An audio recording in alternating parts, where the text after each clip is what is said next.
Il y a presque 30 ans, l'invention de nouveaux microscopes a ouvert aux chercheurs les portes d'une dimension encore inexplorée, la dimension nano, celle du milliardième de mètre, le monde invisible des atomes et des molécules. À cette échelle, la matière manifeste des propriétés surprenantes. Pouvoir les exploiter promettait une nouvelle révolution, celle des nanotechnologies. Une avancée radicale qui allait repousser les limites de pratiquement toutes nos technologies actuelles. Une médecine plus préventive et plus personnalisée, capable de déchiffrer les signaux les plus intimes de nos organismes. Des soins moins invasifs et plus efficaces contre le cancer ou les maladies cardiovasculaires, grâce à la faculté de traiter exclusivement les cellules malades. Des possibilités radicalement nouvelles, comme celle d'inciter nos tissus perdus ou endommagés à se régénérer. Les nanotechnologies promettent de prolonger et d'améliorer nos vies en révolutionnant nos pratiques médicales. On peut le voir aux nombreux outils qui apparaissent aujourd'hui et commencent à être utilisés dans les hôpitaux. Tout ça n'a rien d'une utopie. C'est la réalité. Selon certains, leur pouvoir pourrait même aller jusqu'à favoriser l'apparition d'un homme nouveau, aux performances augmentées. Fantasme ou réalité? Quelles répercussions concrètes les applications médicales des nanotechnologies vont-elles avoir sur nous? Et à quels nouveaux questionnements vont-elles nous confronter?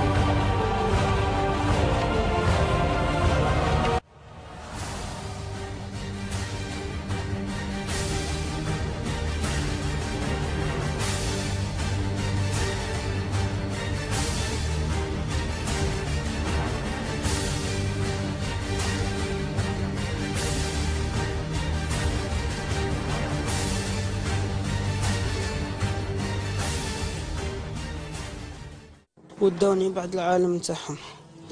ايه رحت بان ايه شفت كيفاش يديروا كيفاش ياكلوا داروا لي قاع تماك حفله والضربه اللي داوني العالم تاعهم راهي قدام لهي بعد القدره من جهه الاخرى ضرب واحد عند داك الحاسم مسكون اللي من هي وفي ثاني هذاك حاسم مسكون راسهم داوني معاهم.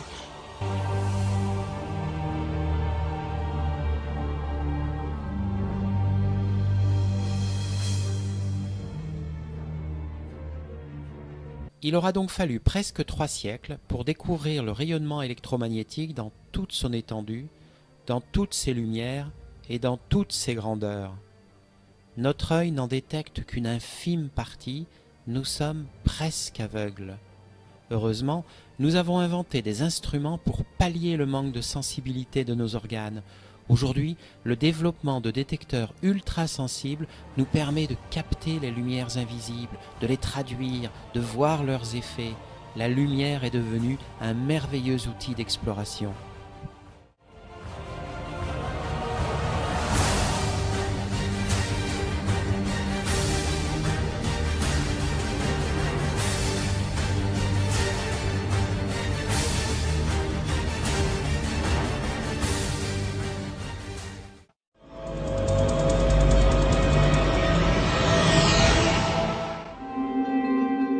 Dans le monde visible, nous voyons les choses car elles sont éclairées par la lumière du soleil ou des sources lumineuses créées par l'homme. Mais la lumière qui nous permet de voir, à savoir la lumière visible, n'est qu'une minuscule partie d'un immense spectre. Or, il y a toute une foule de visions qui nous restent inconnues. L'œil humain est capable de percevoir des choses absolument remarquables. Mais ce qui lui est imperceptible est encore plus impressionnant. Le monde extraordinaire de la lumière invisible. Si on est conscient que nous sommes entourés de mondes invisibles auxquels sont liés toutes sortes de phénomènes, l'imagerie de la lumière invisible serait une excellente façon d'explorer ces mondes invisibles.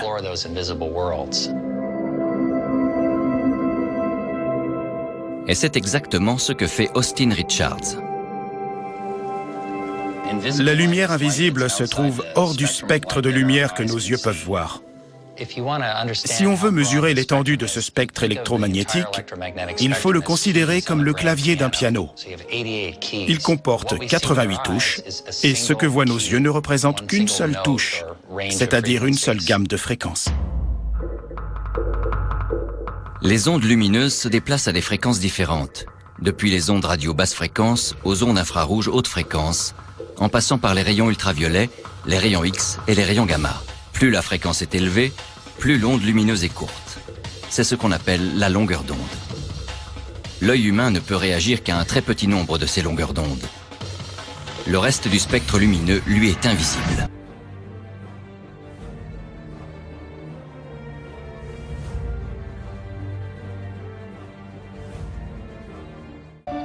Mais Austin Richards est en train d'élargir considérablement cette gamme du visible.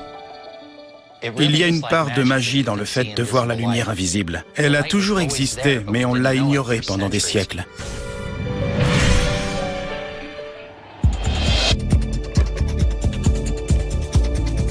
À l'aide de caméras spéciales, Austin Richards capture différentes sortes de lumière qui nous sont normalement imperceptibles.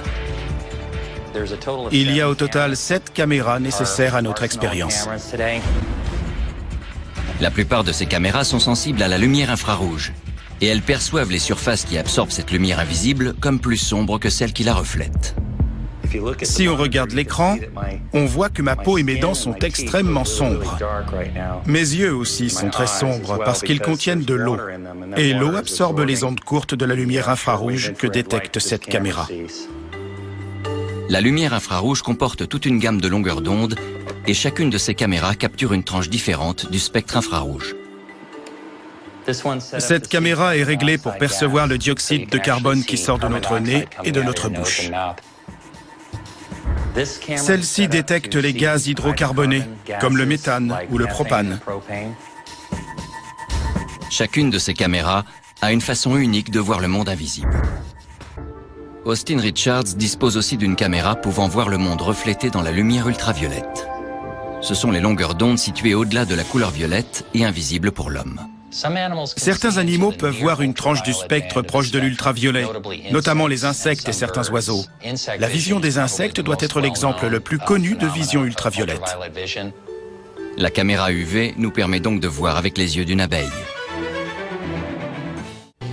L'idée que je puisse remédier à mes limites physiologiques grâce à la technologie et que j'arrive à voir ce que les autres ne voient pas, c'est fascinant. Je trouverais ça formidable qu'avec une technologie comme l'imagerie ultraviolette, on arrive tout à coup à voir des fantômes ou des êtres invisibles qui auraient toujours existé, mais que personne n'aurait encore jamais vu.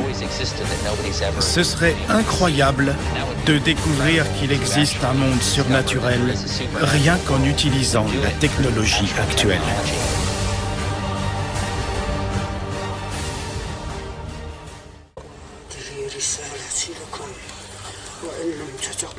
عن الفتنة مهما كانت فاقسم أني سوف أغرق هذه الولاية من شبكها أقسم أني ولن نفعل وكما أني أسكنت دارا أشعلت فيها النار سوف هذا دليل عني هذه رسالتي لك.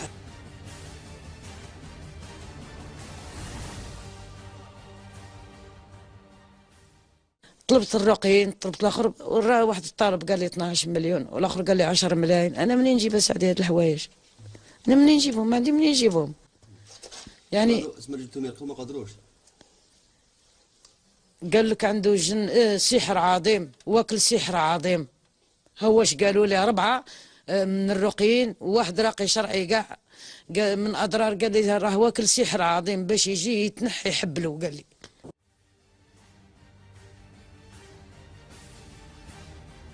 شو المضمون تاعو فيه الابراج والجدول الزمنيه؟ ايوه في الابراج يقول لك اسكو اذا عندك راي صالحه اسكو تعتقديها ولا والو. يقول لك واش غادي يصرى لك في المستقبل. يقول لك واش فيك واش ما فيكش. اي لغه؟ شو اللغه مكتوب؟ والو باللغه العربيه الفصحى. اللغه العربيه ايه. نطلع لك الحساب. قال مثلا عندك مريض في السبيطار نطلع له الحساب. قال اسكو اذا تخدم له ولا تخدم له. هذه هي شو المامات وفيه تاع الاطفال وفيه تاع الكبار.